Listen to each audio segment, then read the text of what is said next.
Bu yerda mana eng katta parapet qismiga katta karnizlarimizdan ustunovka qilib beramiz. Bu yerda ikkita egizak uchastka, hozir bittasi bitta, ikkinchisiga ustunovka jarayonlariga o'tamiz. Bugun 22-dekabr Izoplex jamoasi qor bo'lishiga qaramay obyektimizda ish jarayonlari ketyapti. Bu yerda mana materiallarimizni tushirib qo'ydik.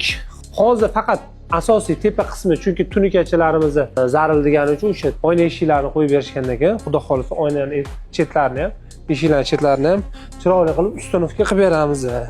Tepa qismiga mana chiqib kelyapmiz, hozir ustalarimizni ham ko'ramiz. Qani, va Botir aka. Mana bu yerda biz podgotovka ishlari 45 gradus burchaklarni chiqaryapmiz hozir. Tepada ustunovka jarayonlari. Bu yerda 3 bo'lakga bo'lib berganmiz. Mana bu qismi 15 sm devor qismida qolyapti. Общий karnizimiz mana 70 sm. Peshonasini 41 sm qilib beryapmiz. Xo'p, общий ko'rinishimiz 70, 15, 25. 110 ko'rinishini beradi. Общий bitgandan keyin mana bu qismimiz ochuv qolyapti. Bu qismimizda devor bo'ladi. Devorlar fasad berganda travertin bilan bir xil bo'lib ketadi. Katta karnizni ko'rinishini beradi. Mana shunaqa katta karniz parapetli kerak bo'ladigan bo'lsa, Izoplex korxonasiga murojaat qilaverasizlar.